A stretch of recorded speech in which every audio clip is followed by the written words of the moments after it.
Historia del mundo, de la prehistoria a nuestros días, por John Morris Roberts, 65, libro 8, la época más reciente. 1. Perspectivas, principados y potencias.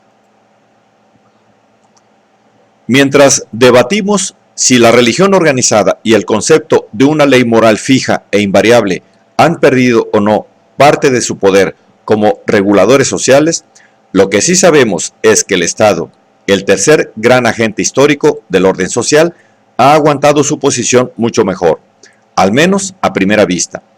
Nunca hasta ahora se había dado tanto por sentada su figura. Nunca hasta ahora había habido tantos estados, unidades políticas reconocidas y geográficamente definidas que reclaman su soberanía legislativa y un monopolio del uso de la fuerza dentro de sus fronteras. Nunca hasta ahora había habido tanta gente que ve en su gobierno la mejor forma de garantizar el bienestar y no un enemigo inevitable.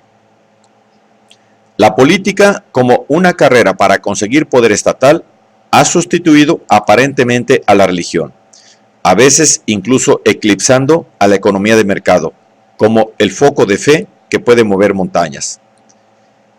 Una de las huellas institucionales más visibles que ha dejado Europa en la historia del mundo es la reorganización de la vida internacional, básicamente en torno a estados soberanos, en su mayoría republicanos, al menos en el nombre, y casi siempre nacionales. Este proceso, iniciado en el siglo XVII, se empezaba a ver ya como un resultado global posible en el siglo XIX y había casi finalizado en el XX. Lo acompañó la difusión de estructuras similares del aparato estatal, unas veces adoptadas y otras impuestas antes por los dirigentes imperiales. Se asumió que era algo concomitante con la modernización. Ahora, el Estado soberano se da por supuesto que no existía en muchos lugares hace apenas un siglo. Todo es en gran parte una consecuencia mecánica de una lenta demolición de los imperios. Que debían surgir estados nuevos para reemplazarlos es algo que casi nunca se cuestionó. Con la caída de la Unión Soviética, casi medio siglo después de la disolución de otros imperios, la generalización mundial del lenguaje constitucional de la soberanía del pueblo, las instituciones representativas y la separación de poderes alcanzó su punto álgido. En consecuencia, hace ya tiempo que el engrandecimiento del Estado, si podemos llamarlo así, encuentra muy poca resistencia, incluso en aquellos países donde siempre se ha desconfiado de los gobiernos o donde existen instituciones para controlarlos. Se tiende a creer que ahora no se les puede ofrecer resistencia como se podía hacer unos pocos años, cuando se podía hacer hace unos pocos años. Ante el abuso de poder, el mejor medio de control consiste en acostumbrarse y asumirlo. Los electorados de los estados liberales, en tanto en cuanto pueden confiar en los gobiernos, no volverán a hacer uso de la fuerza, no se alarman demasiado. Sin embargo, la causa de la democracia liberal en el mundo nos da muchos motivos de optimismo. En estos momentos hay más regímenes políticos autoritarios que en 1939. Aunque pocos en Europa, desde los cambios ocurridos en la década de 1970 en Grecia, Portugal y España, y posteriormente en los países de Europa del Este. Esto demuestra hasta qué punto se adelgazan los cimientos de lo que se llegó a creer que sería la gran causa del futuro, pero que resultó ser únicamente la causa de unas cuantas sociedades avanzadas del siglo XIX. Cierto es que las formas de la política liberal han prosperado en cierto sentido, ya que ahora se habla más de democracia y de constitucionalismo, y el nacionalismo es más fuerte que nunca. Sin embargo, no siempre existen o están claramente en peligro y, aunque ahora la mayoría de los estados se autoproclaman democráticos, la falta de conexiones entre nacionalismo y liberalismo, aparte de las históricas y circunstanciales, es más obvia que nunca. Una posible razón es el hecho de que esas ideas se hayan exportado a contextos que les son hostiles. No tendría rigor histórico deplorar el resultado, como Burke señaló hace tiempo. Los principios políticos siempre toman el color de las circunstancias. En la última mitad del siglo XX se han visto muchos casos en que las instituciones representativas y las formas democráticas no pueden funcionar bien en sociedades mal cimentadas en cuanto a hábitos coherentes con dichas formas e instituciones, o en aquellas en las que entran en juego poderosas influencias divisorias. En estos casos, la imposición de un estilo de gobierno autoritario ha sido con frecuencia la mejor forma de contrarrestar la fragmentación social en el momento en que desaparecería la disciplina impuesta por el poder colonial de turno. Lógicamente, en la mayoría de los países postcoloniales, esto no ha significado una mayor libertad. Otra cosa sería saber si se ha obtenido o no mayor felicidad. El papel que desempeñaba el impulso de la modernización en la consolidación del Estado, algo que, fuera de Europa, ya habían imaginado hace tiempo líderes como Mehmet Ali o Mustafa Kemal, era una pista sobre las nuevas fuentes a las que acudía para hacer acopio de autoridad moral. En lugar de confiar en la lealtad personal a una dinastía o a un beneplácito sobrenatural, el Estado recurría cada vez más al argumento democrático y utilitarista de que es capaz de satisfacer deseos colectivos. Deseos que antes, aunque no siempre, solían ser de mejoras materiales y que ahora suelen apuntar a una mayor igualdad. Si hoy en día hay algún valor que legitime más que ningún otro la autoridad del Estado, ese es el nacionalismo, que sigue siendo la causa y la fuerza fragmentadora de gran parte de la política mundial, y que, paradójicamente, en el pasado también fue el enemigo de muchos estados concretos. El nacionalismo ha logrado movilizar las lealtades como ninguna otra fuerza. Frente a él, las fuerzas que se mueven en el otro sentido para integrar el mundo como un solo sistema político han sido circunstanciales y materiales, más que ideas morales o mitologías de poder comparable. Por otra parte, el nacionalismo fue también la fuerza más potente en la política del siglo más revolucionario de la historia, enfrentándose durante la mayor parte del mismo a imperios multinacionales como sus principales oponentes. Ahora, sin embargo, casi siempre se enfrenta a nacionalismos rivales, y con ello sigue expresándose en luchas violentas y destructivas. Hay que reconocer que en sus enfrentamientos con el nacionalismo, el Estado ha salido perdiendo muchas veces, incluso cuando todo parecía indicar que había concentrado un enorme poder en su aparato. Tanto la Unión Soviética como Yugoslavia, a pesar de estar tan bien cimentadas en las tradiciones de centralización comunista, acabaron desintegradas en unidades nacionales. En Quebec siguen hablando de separarse de Canadá, y hay otros muchos ejemplos con un inquietante potencial violento. Sin embargo, el nacionalismo también ha reforzado enormemente el poder del gobierno y ha ampliado su alcance real. Y en muchos países los políticos se esfuerzan por fomentar nuevos nacionalismos, allá donde no los hay, a fin de reforzar estructuras poco firmes surgidas de la descolonización. Además, el nacionalismo ha seguido avalando la autoridad moral de los estados, alegando que procuran el bien colectivo, como mínimo en forma de orden. Hasta cuando hay desacuerdo o controversia sobre los beneficios que debería aportar el Estado en casos concretos, las justificaciones modernas del gobierno se apoyan, al menos implícitamente, en su reivindicación de que son capaces de proporcionar esos beneficios y, por ende, de proteger los intereses nacionales. Lógicamente, la cuestión de si los estados han llegado alguna vez a proporcionar alguno de esos bienes siempre ha sido muy discutida. La ortodoxia marxista solía afirmar, y en algunos sitios sigue haciéndolo, que el Estado era una máquina para asegurar la dominación de una clase y que como tal desaparecería con el paso de la historia. Sin embargo, ni siquiera los regímenes marxistas han actuado siempre a partir de esa premisa. Por su parte, la idea de que el Estado pueda ser un bien privado de una dinastía o de una persona que atiende sus intereses privados está ahora formalmente proscrita en todo el mundo, con independencia de la realidad de muchos lugares.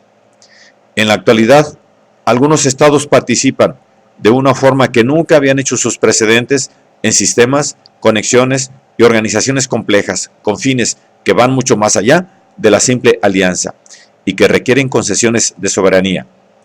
Algunos son agrupaciones para emprender ciertas actividades en común. Otros ofrecen nuevas oportunidades a sus miembros y unos terceros limitan deliberadamente el poder del Estado. Y todos difieren mucho en sus estructuras y en su influencia sobre el comportamiento internacional.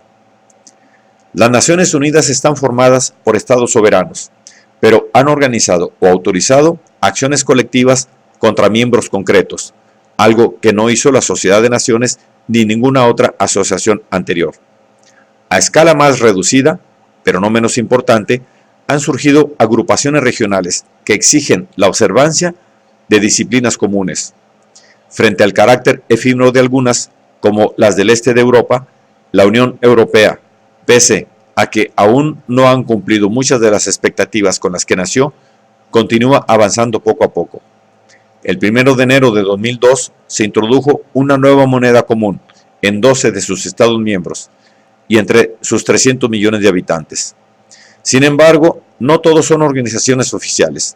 Hay realidades supranacionales no organizadas u organizadas de forma muy rudimentaria, que de vez en cuando parecen eclipsar la libertad de los estados individuales.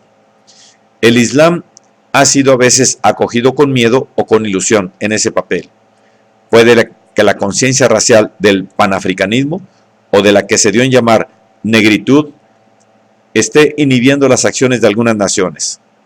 La extensión de este exuberante sotobosque de las relaciones internacionales vuelve necesariamente obsoleto al viejo concepto de que el tablero mundial se compone de piezas autónomas e independientes que se mueven con el único freno del interés individual. Paradójicamente, las primeras estructuras interestatales con cuerpo surgieron de un siglo en el que los estados derramaron más sangre que nunca en los conflictos que los enfrentaban.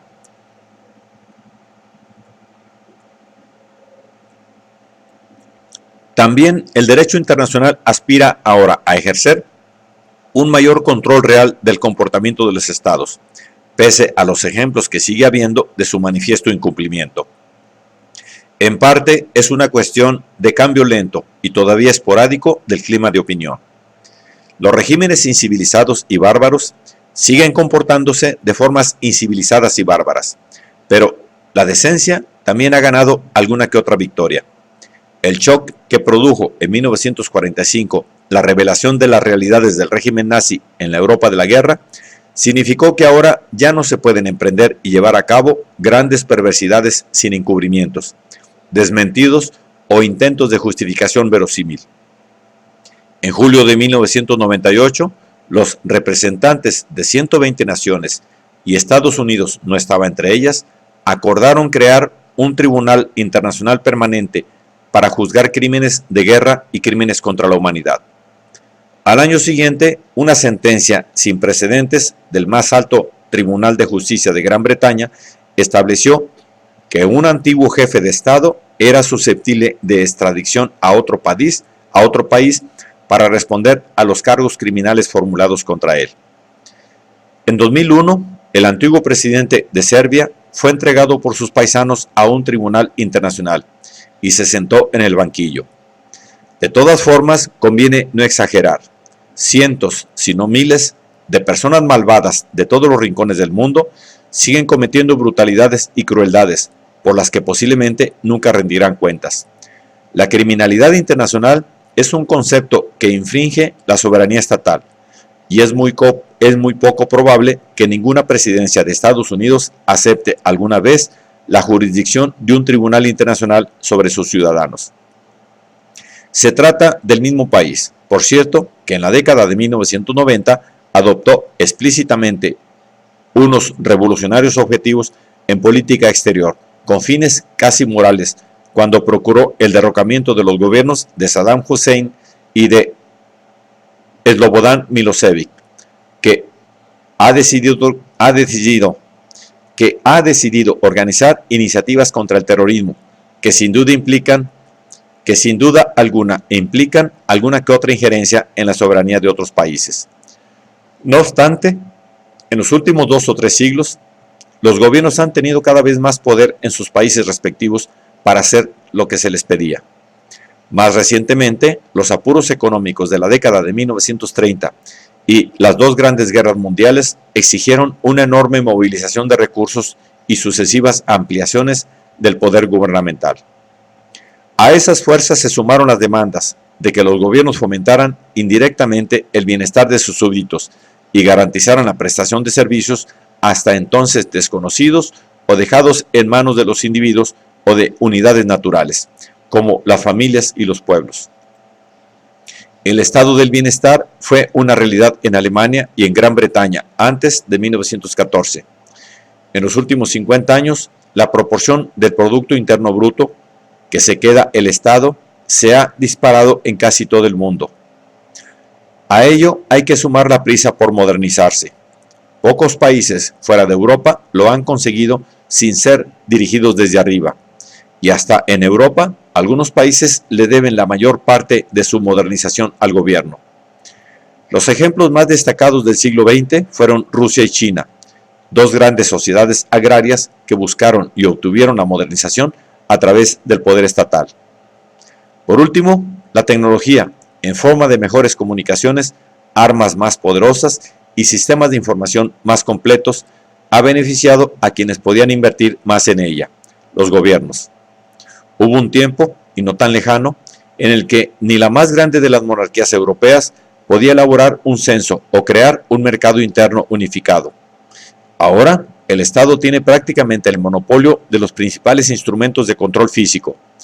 Hace 100 años, la policía y las fuerzas armadas de los gobiernos, que no habían sufrido guerras ni sublevaciones, ya les daban una garantía de seguridad. La tecnología no ha hecho sino aumentar esa certeza. De todas formas, las nuevas armas y técnicas represoras son solo una pequeña parte del todo.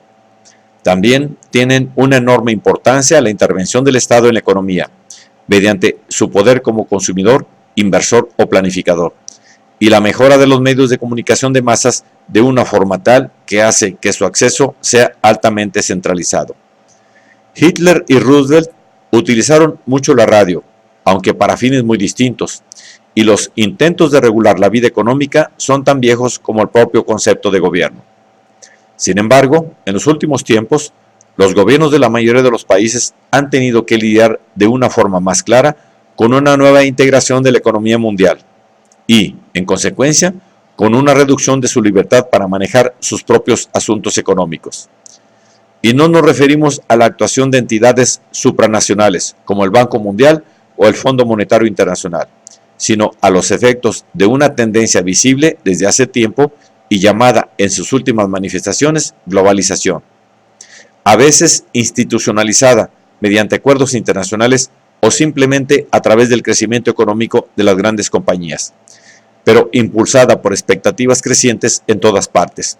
La globalización es un fenómeno que suele acabar con las esperanzas de los políticos que pretenden dirigir las sociedades supuestamente bajo su mando.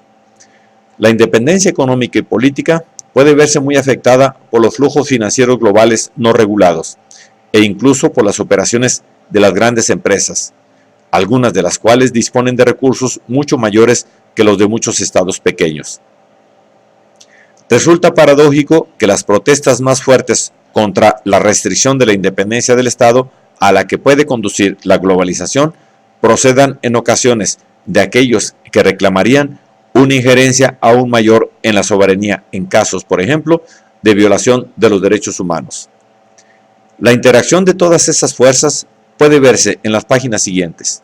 Ciertamente, puede que estén llevando a cierta reducción del poder estatal, dejando las formas bastante intactas mientras el poder se acumula en otros lugares. Desde luego, esto es más probable que el hecho de que las fuerzas radicales consigan destruir el Estado. Esas otras fuerzas existen y a veces parecen prosperar y consolidarse con nuevas causas. La ecología, el feminismo y un movimiento por la paz y antinuclear generalizado las han respaldado. Aún así, en 40 años de actividad, solo han tenido éxito cuando han podido influir y conformar la política de los estados y han conseguido cambios en la ley y la creación de nuevas instituciones. La idea de que se puede lograr una mejora general soltándose directamente una institución tan dominante sigue siendo tan poco realista como lo era en los tiempos de los movimientos anarquistas y utópicos del siglo XIX.